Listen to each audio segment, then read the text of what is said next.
Case 1. Kenneth Copeland. Kenneth Max Copeland wasn't born into wealth.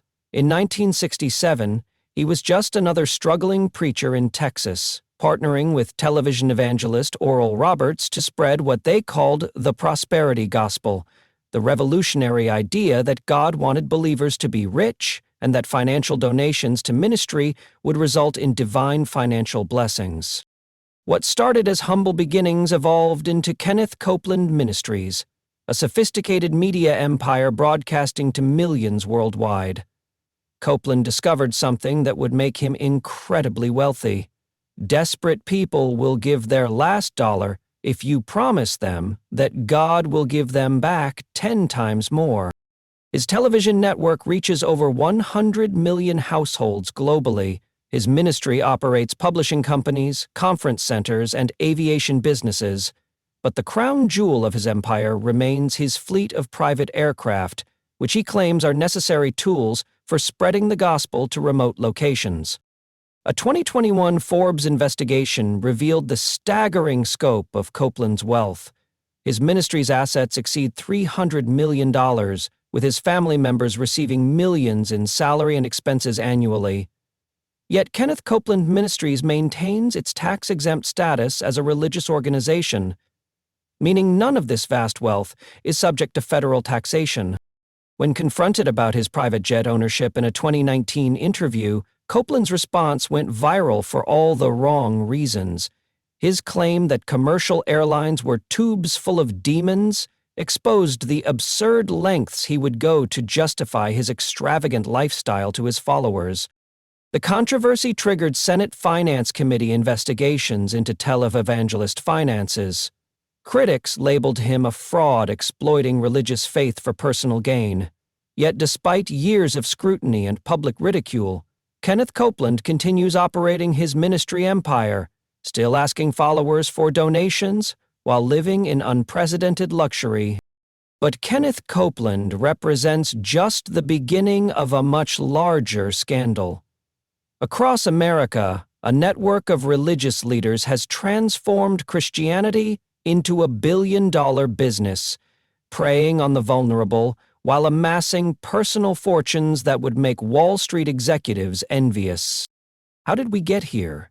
How did the message of Jesus Christ, who preached about giving up worldly possessions to follow him, become twisted into a justification for private jets, luxury mansions, and multi-million-dollar lifestyles? The question isn't whether these preachers believe in God. The question is whether they've convinced themselves that God believes in their greed. Welcome to Savage Case Files, where we dive deep into the most shocking true crime stories that expose corruption at the highest levels of society. If you love meticulously researched true crime documentaries like this one, hit that subscribe button and ring the notification bell. We bring you new cases every day that will leave you questioning everything you thought you knew about the people society trusts most. Because what you've just witnessed with Kenneth Copeland is only the beginning. We have 9 more shocking cases ahead that will reveal how an entire network of religious leaders transformed faith into a weapon of financial exploitation. Case 2. Joel Osteen. Unlike many prosperity preachers, Osteen didn't start in poverty. His father, John Osteen, founded Lakewood Church in Houston in 1959. Joel spent his early years behind the scenes, running television production for his father's modest ministry.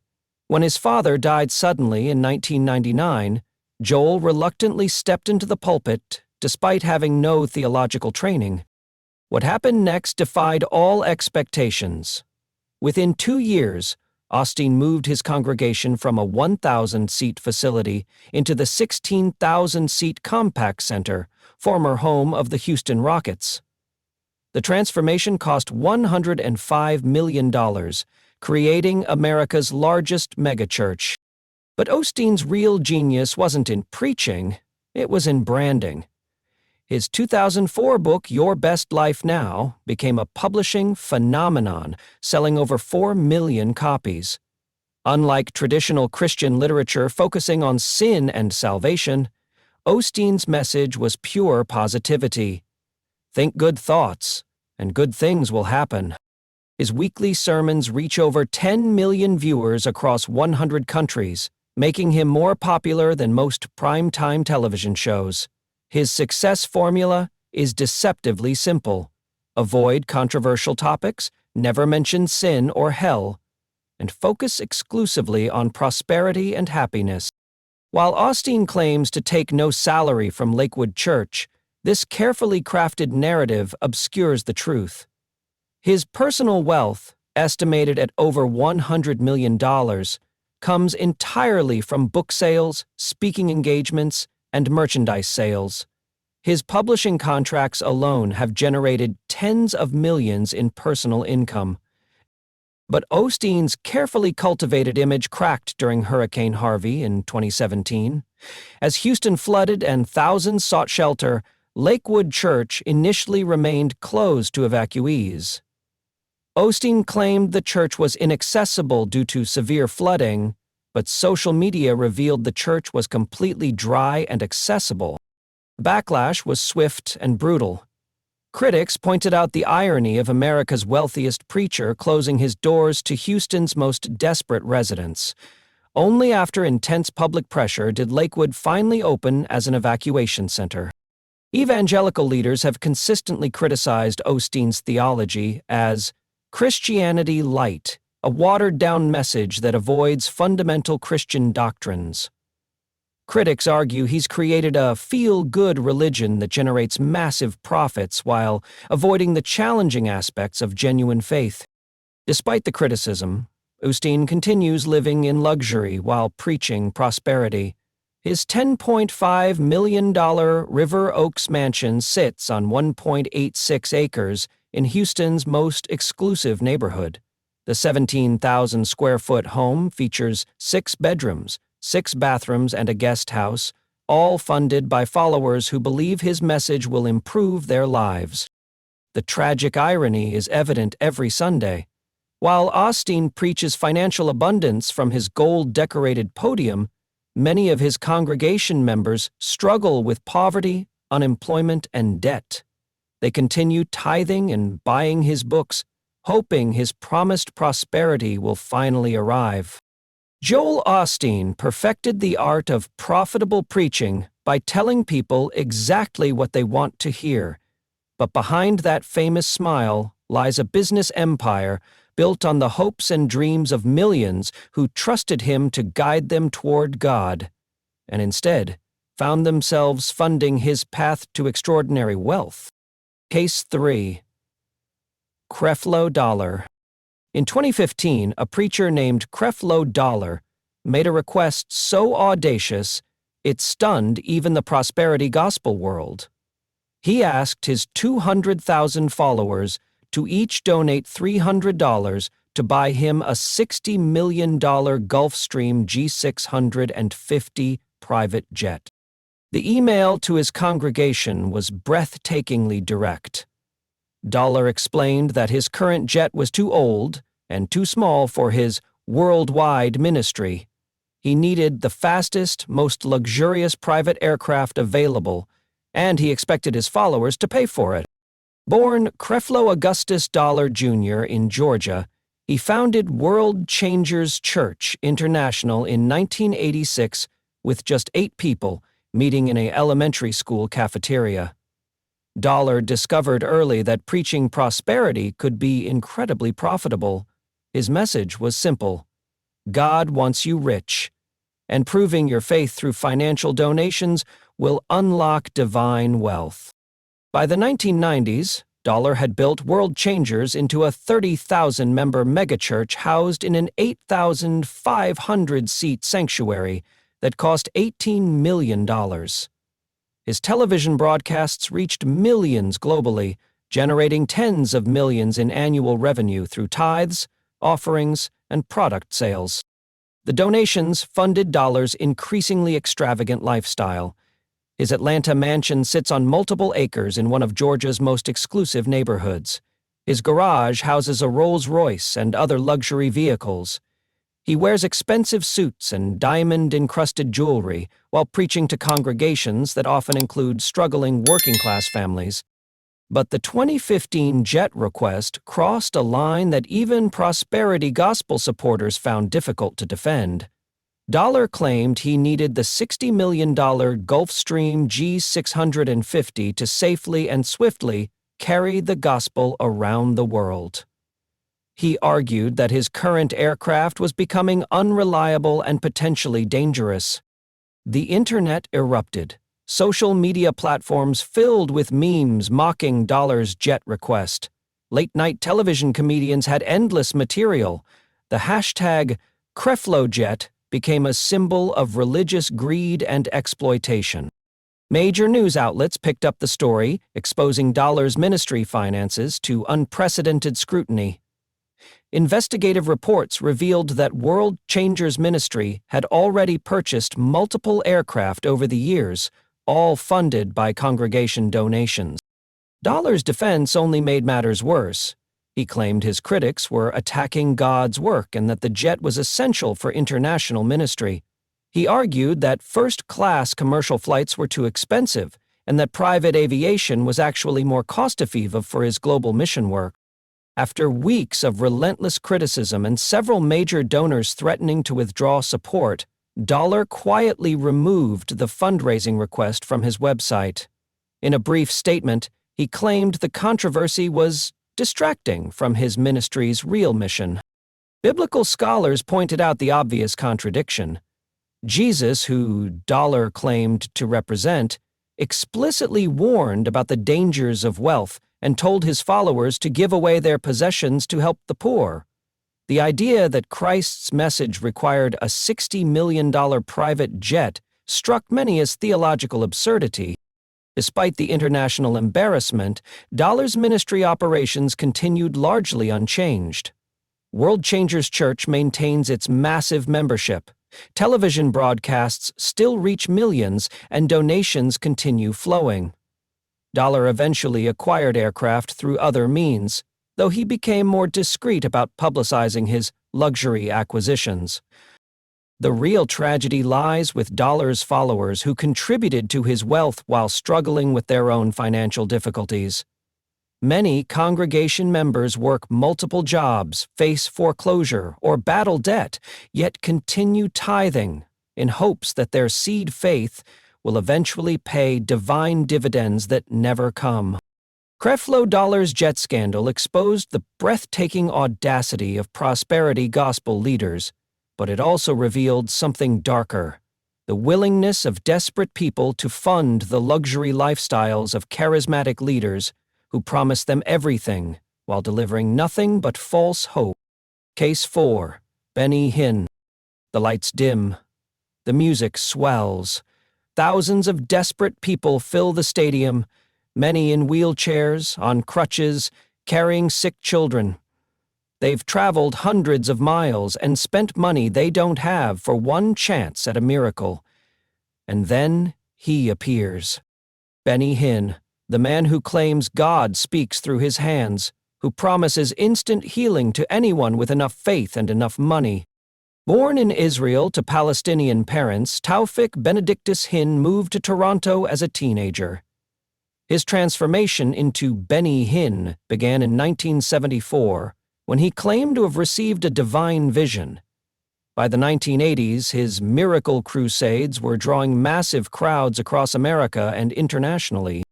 Hinn's formula was theatrical genius. He would touch foreheads, and people would collapse backwards, slain in the spirit. He claimed to cure cancer, restore sight to the blind, and enable paralyzed individuals to walk.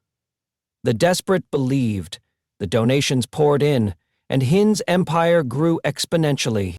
His daily television program, This Is Your Day, became a global phenomenon, broadcasting to over 190 countries. Each show ended with urgent appeals for donations, promising that financial gifts to his ministry would result in divine healing and prosperity for the givers. But in 2007, the U.S. Senate Finance Committee launched an investigation into Hinn's finances that revealed stunning details about his lifestyle. While followers donated their disability checks and retirement savings, Hinn lived in a $10 million mansion in Dana Point, California, overlooking the Pacific Ocean. The investigation exposed Hinn's fleet of luxury vehicles, his habit of flying first class internationally, and his family's expensive shopping trips funded by ministry dollars.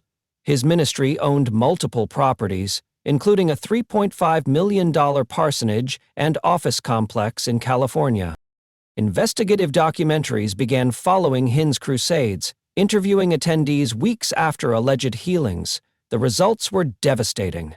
Many healed individuals had returned to wheelchairs within days. Cancer patients who claimed miraculous cures still battled their diseases. The promised miracles proved to be temporary emotional highs with no lasting medical benefits. Facing mounting criticism, Hinn made periodic promises to reform his ministry and lifestyle. In 2010, he announced he would stop asking for money during healing services and would scale back his personal spending. He claimed to be convicted by critics who accused him of exploiting vulnerable people. The reforms proved hollow. Within months, Hinn was back to his old patterns. His television broadcasts continued featuring urgent donation appeals. His lifestyle remained lavishly expensive. His crusades still promised miraculous healings in exchange for financial contributions. Medical professionals explained that Hinn's healings exploited well-documented psychological phenomena. The combination of emotional intensity, peer pressure, and religious fervor could temporarily mask symptoms without actually curing diseases. Disabled individuals might feel temporarily energized enough to walk, but their underlying conditions remained unchanged. Former followers began sharing their stories of financial devastation after giving everything to Hinn's ministry. Families had mortgaged homes, depleted college funds, and accumulated massive debt, believing their donations would result in divine healing for sick relatives who ultimately died from their diseases. Perhaps most disturbing was Hinn's expansion into developing nations, where poverty and limited medical care made his promises even more cruel. Families in Africa, Asia, and Latin America spent life savings to attend his crusades, hoping for miracles that never materialized, while Hinn collected millions in donations. Today, despite decades of criticism and investigation, Benny Hinn continues operating his ministry empire. His television show still airs globally, his crusades still draw crowds, and donations still fund his luxurious lifestyle. The Senate investigation resulted in no legal consequences, and Hinn maintains his tax-exempt religious status. Benny Hinn perfected the art of monetizing human desperation. He transformed faith healing into a sophisticated business model that generates millions while delivering nothing but false hope to the world's most vulnerable people. Case 5. Pat Robertson. In 1988, a television preacher shocked the political establishment by running for President of the United States. Pat Robertson didn't just want to influence politics through prayer, he wanted to control the White House directly. Marion Gordon Pat Robertson began his empire in 1961 with a single UHF television station in Portsmouth, Virginia, purchased for $37,000. He called it the Christian Broadcasting Network, claiming God had told him to buy the failing station, despite having no money and no broadcasting experience. Robertson's breakthrough came through televised fundraising marathons. He pioneered the concept of asking viewers to become 700 Club members by pledging $10.00 monthly donations. The name stuck, and the 700 Club became the longest-running religious television program in history, generating hundreds of millions in donations over decades. As CBN profits soared, Robertson expanded into education, founding Christian Broadcasting Network University in 1977, later renamed Regent University.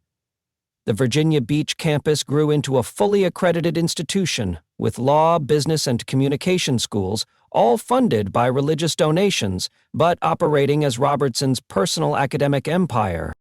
Robertson's presidential campaign revealed his true ambitions: Despite claiming divine guidance for his run, his campaign was a sophisticated political operation backed by his media empire's resources.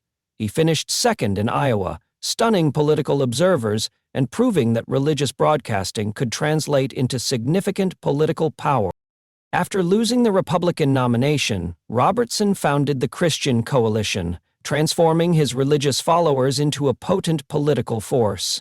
The organization distributed millions of voter guides and mobilized evangelical voters to support conservative candidates, giving Robertson unprecedented political influence despite never holding elected office. Robertson's most controversial venture was the American Center for Law and Justice, a legal organization he founded to challenge separation of church and state. While presented as a Christian legal ministry, ACLJ operated as Robertson's personal legal army, advancing his political agenda while maintaining tax-exempt religious status. Behind the religious facade, Robertson pursued questionable business deals. His involvement with the African Development Company and gold mining operations in Zaire raised serious ethical questions. Congressional investigations revealed Robertson used his religious non-profit network to promote his personal business interests in Africa. Robertson's most damaging moments came through his outrageous public statements. He claimed hurricanes targeted areas with liberal political views, suggested 9/11 was divine punishment for America's sins, and predicted specific dates for Christ's return. Each failed prophecy damaged his credibility but never affected his fundraising ability. As Robertson aged, he orchestrated a smooth family succession. His son Gordon gradually assumed control of CBN operations, ensuring the Robertson dynasty would continue controlling the empire's assets and political influence. The transition maintained the family's grip on hundreds of millions in religious assets. Congressional investigations into Robertson's finances revealed sophisticated schemes to blend religious ministry with personal business ventures. His nonprofit organizations purchased aircraft, funded family members' salaries, and supported Robertson's political activities while maintaining tax-exempt status. Robertson's true legacy lies in proving that religious broadcasting could generate enormous wealth while building formidable political power. He created the template that modern prosperity preachers still follow: use religious programming to build audience loyalty, translate that loyalty into financial donations, and leverage the resulting wealth for personal and political gain. Today, the Christian Broadcasting Network continues operating as one of America's largest religious media companies. Robertson's political influence extends through multiple organizations. His university graduates occupy positions throughout government, and his family controls assets worth hundreds of millions, all built on the foundation of religious donations from faithful viewers. Pat Robertson transformed religious television into a pathway to extraordinary wealth and political power. He proved that, in America, claiming to speak for God could make someone incredibly rich and politically influential, regardless of whether the prophecies ever came true. Case 6. Eddie Long. Bishop Eddie Long didn't just call himself a pastor, he called himself a king, and for years his 25,000-member congregation worshipped him like one. The coronation ceremony in 2004 was unlike anything ever seen in American Christianity. Eddie Long was draped in a Torah scroll and crowned with a jeweled crown, while Hebrew prayers were chanted. He declared himself a king and demanded his congregation treat him as royalty. The spectacle cost hundreds of thousands of dollars in donated church funds. Long's rise began modestly in 1987 when he took over the struggling New Birth Missionary Baptist Church in Lithonia, Georgia. The congregation had fewer than 300 members and faced potential bankruptcy. Within 2 decades, Long had transformed it into one of America's largest megachurches. Long flaunted his wealth openly, treating it as proof of God's blessing. He wore custom suits costing thousands of dollars, drove luxury vehicles including a Bentley, and adorned himself with expensive jewelry. His annual salary exceeded $1 million, 0 cents, supplemented by book deals, speaking fees, and business ventures. His personal residence was a $1.4 million six-bedroom mansion in one of Atlanta's most exclusive neighborhoods. The 6,000-square-foot home featured marble floors, a swimming pool, and elaborate furnishings, all while many of his congregation members struggled with poverty and unemployment. Long's theology centered on material prosperity as evidence of spiritual blessing. He taught that poverty indicated lack of faith, while wealth proved divine favor. This message resonated powerfully with his predominantly African-American congregation, many seeking escape from economic hardship through religious devotion. Long leveraged his massive congregation into significant political power. Politicians courted his endorsement, knowing it could deliver thousands of votes. He hosted presidents, governors, and senators at new birth, using these relationships to enhance his own prestige and influence. But in September 2010, Long's empire began crumbling. 4 young men filed lawsuits alleging that Long had used his position as spiritual father to coerce them into sexual relationships. The accusers were all members of his church youth group, and their allegations detailed years of inappropriate contact. The lawsuits painted a disturbing picture of power abuse. The accusers claimed Long used his spiritual authority to manipulate them, providing cars, money, and luxury trips in exchange for sexual favors. They described feeling trapped by Long's position as their pastor and spiritual leader. New Birth's congregation split dramatically. Many members stood by Long, viewing the accusations as attacks on their beloved bishop. Others began questioning everything they had believed about their leader. Sunday services became tense affairs as families and friends chose sides. Long initially denied all allegations, claiming to be the victim of a conspiracy designed to destroy his ministry. He hired expensive legal teams and public relations firms to fight the accusations. His supporters rallied around him, organizing prayer vigils and defensive media campaigns. In May 2011, Long reached an out-of-court settlement with all 4 accusers. The terms remained confidential, but legal experts estimated the settlement cost millions of dollars. Long never admitted wrongdoing, but he also never faced trial where evidence would have been publicly examined. The scandal devastated New Birth's membership and finances. Thousands of members left the church, weekly attendance plummeted, and donations dropped dramatically. The once mighty congregation struggled to maintain its operations and pay its massive facility costs. Long's personal health deteriorated rapidly after the settlement. He was diagnosed with cancer and underwent aggressive treatment. His public appearances became rare, and his once commanding presence seemed diminished by the scandal's weight. Eddie Long died in January 2017 at age 63. His funeral drew thousands of mourners, but his death marked the end of an era. The man who once called himself a king died with his empire in ruins and his legacy forever tainted by scandal. Bishop Eddie Long's fall from grace exposed the dangerous cult of personality that can develop around charismatic religious leaders. His story serves as a warning about what happens when spiritual authority becomes a tool for personal gratification and when congregations worship their pastors instead of their God. Case 7. Jim Bakker. Before Kenneth Copeland's jets, before Joel Osteen's mansion, before any modern prosperity preacher scandal, there was Jim Bakker, the man who wrote the playbook on transforming religious faith into personal wealth and spectacular public downfall. In 1974, Jim and Tammy Faye Bakker launched the PTL Club. Praise the Lord, or as critics later called it, Pass the Loot. Broadcasting from a small Charlotte studio, they pioneered the format of mixing religious programming with variety show entertainment and aggressive fundraising. PTL's growth was meteoric. Within a decade, their television network reached millions of homes across America and internationally. The Bakkers discovered that their audience would send money not just for ministry, but for anything they requested.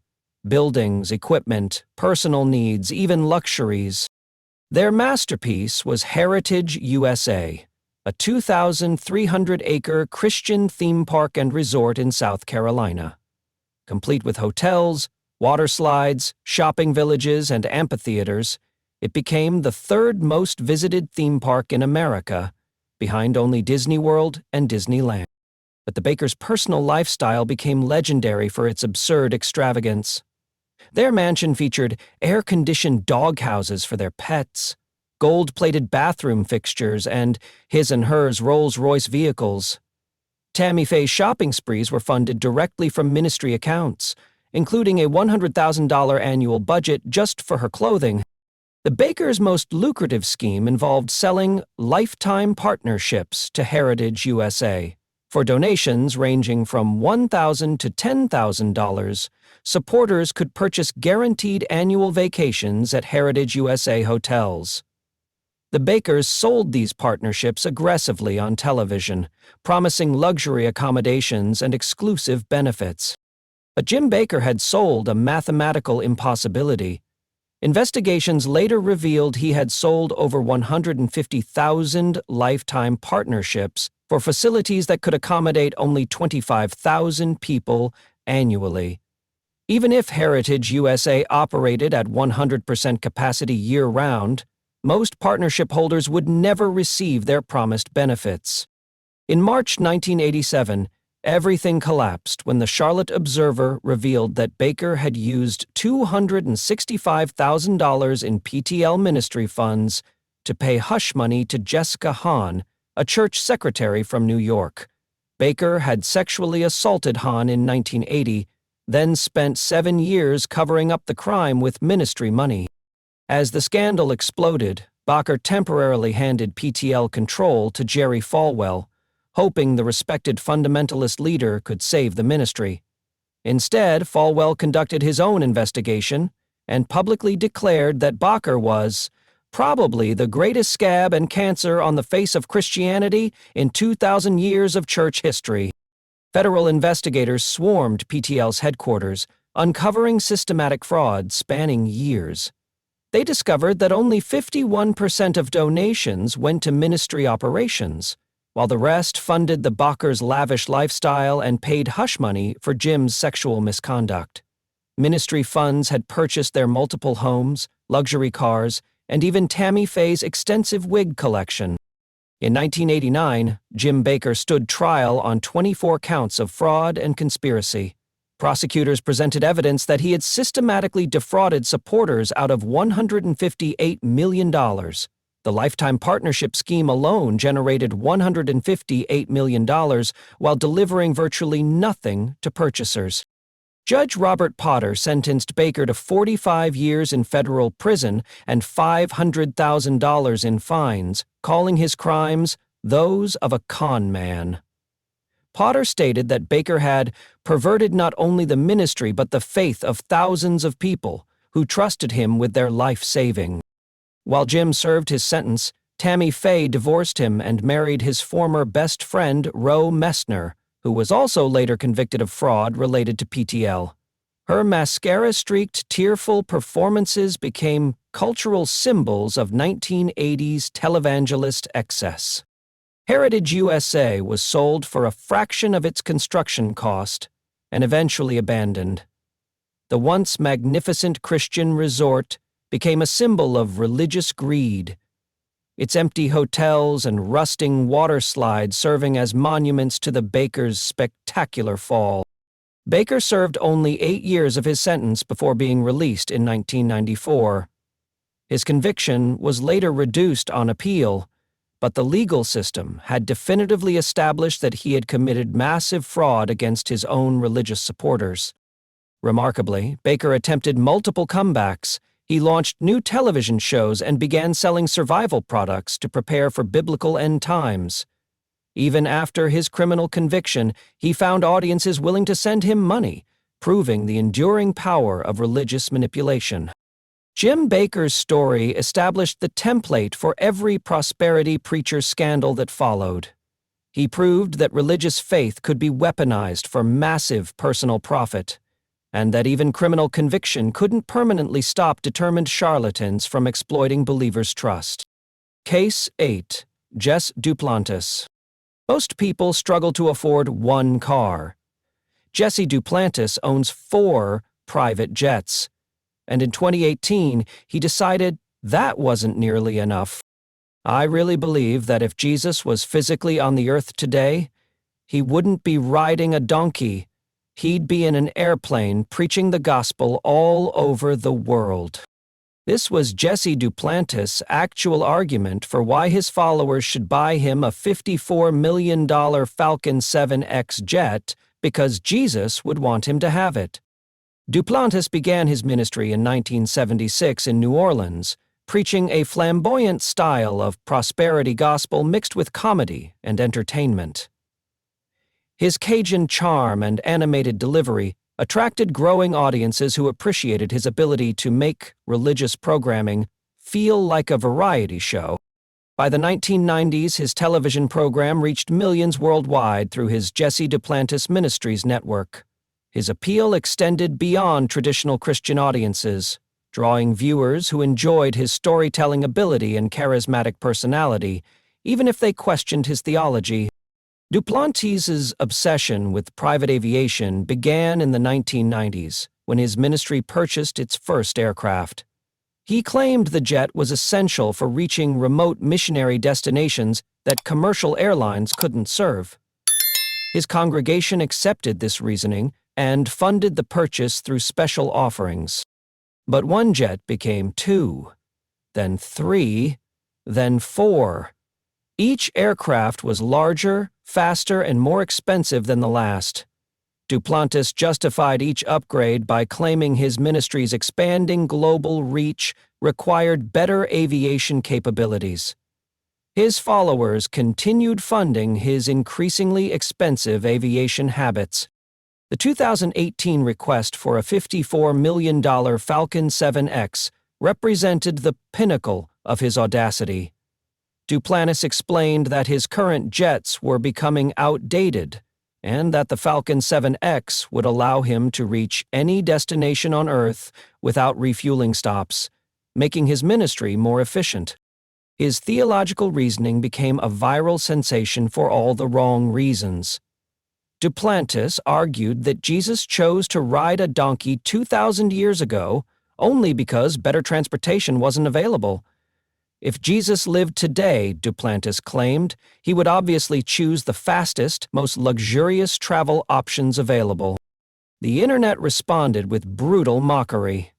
Social media platforms filled with memes comparing Duplantis' jet request to Jesus' teachings about poverty and humility. The hashtag #JesusJet became a symbol of religious hypocrisy, generating thousands of satirical posts. Late-night talk show hosts had endless material. Comedy shows featured segments imagining Jesus requesting luxury items from his disciples. The joke became so widespread that even non-religious audiences recognized Duplantis as a symbol of prosperity preacher excess. Rather than backing down, Duplantis and his ministry doubled down on their position. They released additional videos explaining why private jets were essential tools for global evangelism. They argued that critics simply didn't understand the practical requirements of international ministry. Despite the ridicule, Duplantis continued his aggressive fundraising campaigns. His regular faith-a-thons featured urgent appeals for donations, with special emphasis on aviation needs. His loyal followers continued sending money, apparently unfazed by the international mockery. While the specific $54 million campaign was quietly abandoned, Duplantis eventually acquired advanced aircraft through other fundraising methods. His ministry's aviation fleet remained one of the most expensive private aircraft collections owned by any religious organization. Duplantis continued justifying his aircraft collection by citing his international ministry schedule.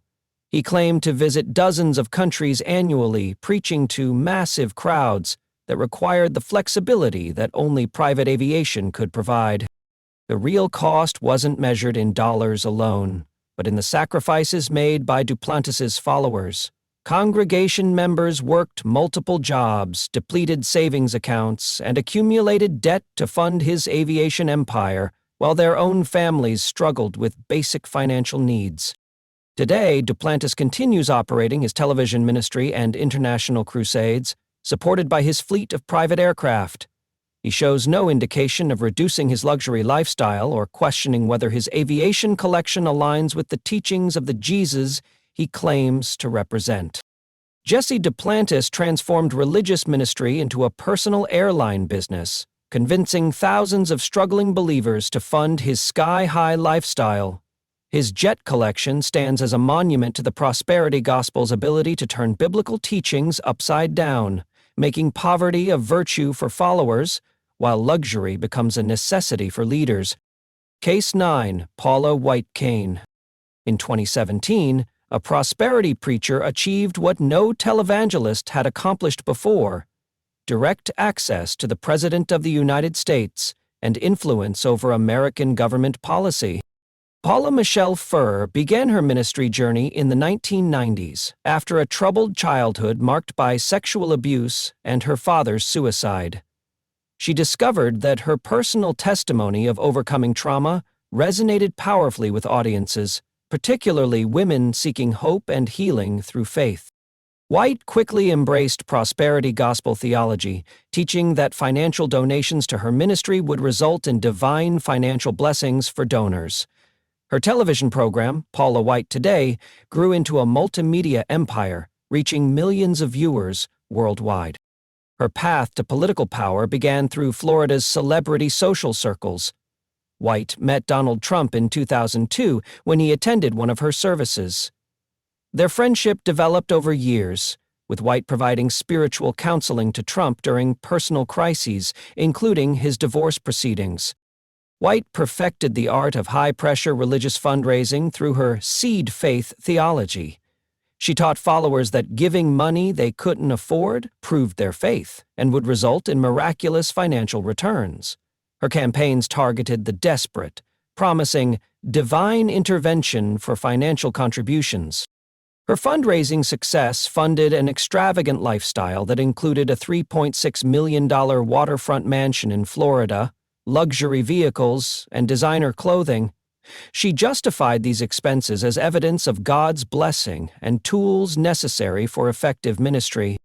When Trump launched his presidential campaign, White became his primary spiritual advisor, praying with him at campaign events and providing religious credibility to his candidacy.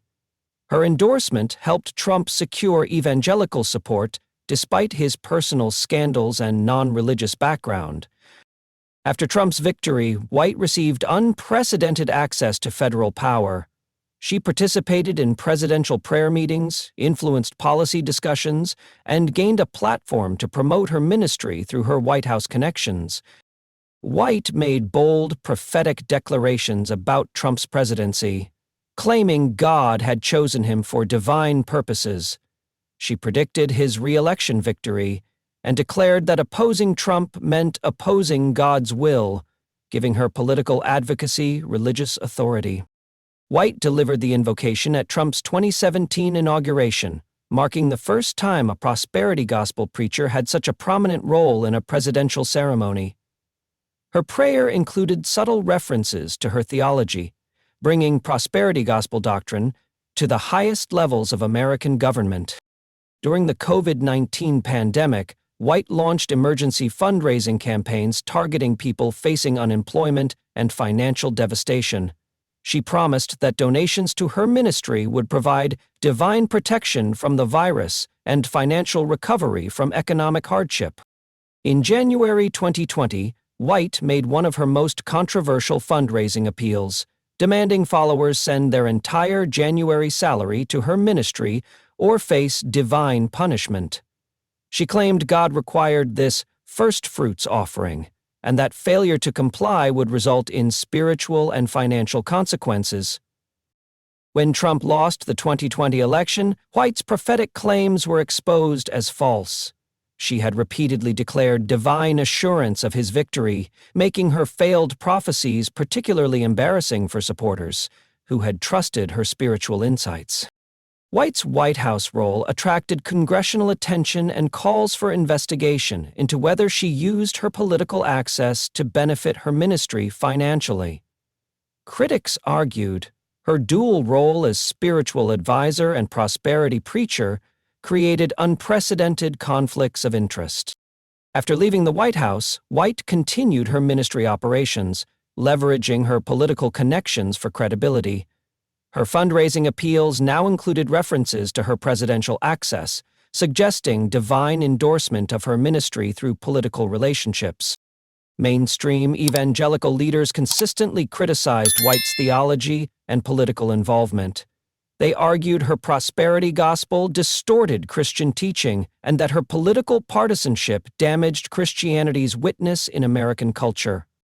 White's most troubling legacy lies with vulnerable followers who sacrificed everything based on her promises.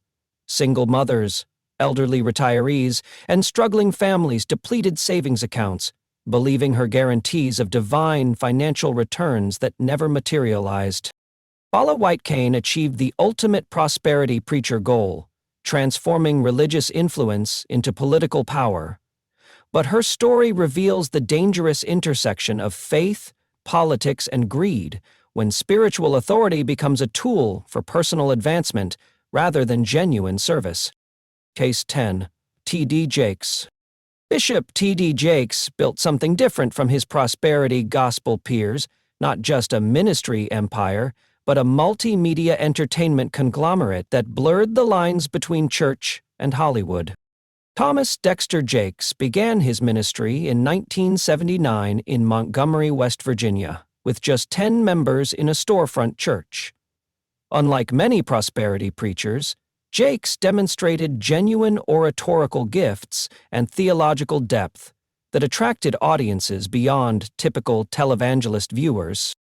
His powerful preaching style, particularly his messages to women about healing from abuse and trauma, drew increasingly large crowds. His Woman Thou Art Loosed conferences became legendary events that filled arenas across America, addressing issues rarely discussed in traditional churches. In 1996, Jakes moved to Dallas and established the Potter's House, which grew rapidly from 50 families to over 30,000 members. Unlike other megachurch pastors, Jakes emphasized social justice alongside prosperity, giving his ministry broader appeal and mainstream credibility. Jakes's most ambitious venture was TDJ Enterprises, his film and television production company. He produced major motion pictures including Woman Thou Art Loosed, Not Easily Broken, and Jumping the Broom, generating millions in revenue while spreading his message through mainstream entertainment. His publishing empire produced dozens of best-selling books, including The Lady, Her Lover, and Her Lord, and He Motions, generating substantial royalties. Unlike purely religious books, Jakes's titles appealed to general audiences, seeking self-help and relationship advice. Jakes created MegaFest, an annual conference combining religious teaching with entertainment featuring major celebrities and musical performances. These events generated millions in revenue while positioning Jakes as a cultural influencer beyond traditional religious circles. His success funded a luxurious lifestyle, including a $5.5 million, 14,000-square-foot mansion that officially serves as his church parsonage. The estate features elaborate furnishings, extensive grounds, and amenities that rival celebrity estates in Dallas's most exclusive neighborhoods. Jakes cultivated relationships with major entertainment figures, appearing on mainstream television shows and hosting celebrities at his events. These connections enhanced his cultural influence, while raising questions about the commercialization of his religious message. His business portfolio expanded beyond media into real estate, consulting, and various commercial ventures. Critics questioned whether a pastor should operate such extensive for-profit businesses while maintaining tax-exempt religious status for his primary ministry. Unlike hardcore prosperity preachers, Jakes presented a more balanced theological message that acknowledged suffering and social injustice while still promising divine blessing. This approach made him more palatable to mainstream Christians while maintaining prosperity appeal.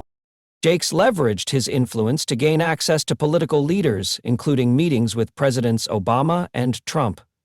His political connections enhanced his status while raising questions about using religious authority for political access.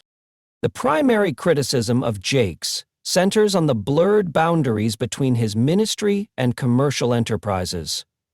Critics argue his entertainment ventures exploit religious trust for commercial gain, while his church's tax-exempt status subsidizes his business empire. Despite criticism, Jakes achieved something most prosperity preachers never accomplish: mainstream cultural respectability. Major media outlets treat him as a legitimate cultural figure rather than a controversial televangelist, giving him unprecedented influence.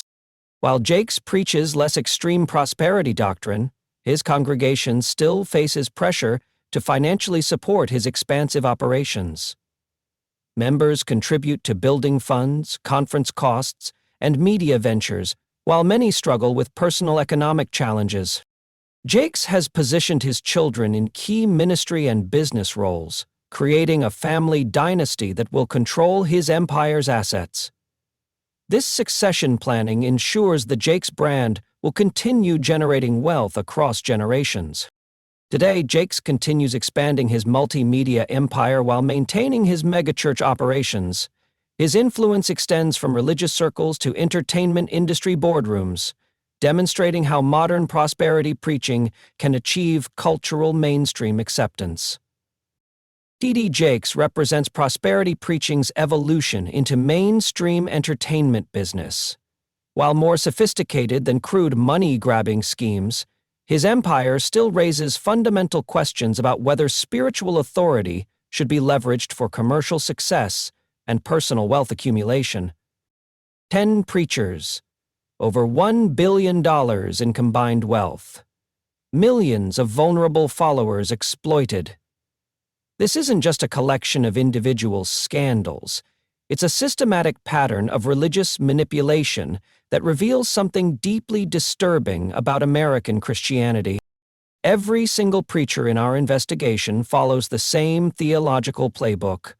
They've taken the teachings of Jesus Christ, a man who owned nothing, warned against wealth, and told his followers to give away their possessions, and transformed them into justifications for private jets, luxury mansions, and multi-million-dollar lifestyles. The seed faith doctrine appears in every case. Give money you can't afford, and God will return it multiplied. This isn't theology. It's a psychological manipulation technique that preys on desperation and transforms poverty into a virtue for followers while making wealth a necessity for leaders. Our investigation reveals sophisticated psychological manipulation techniques designed to exploit human vulnerability.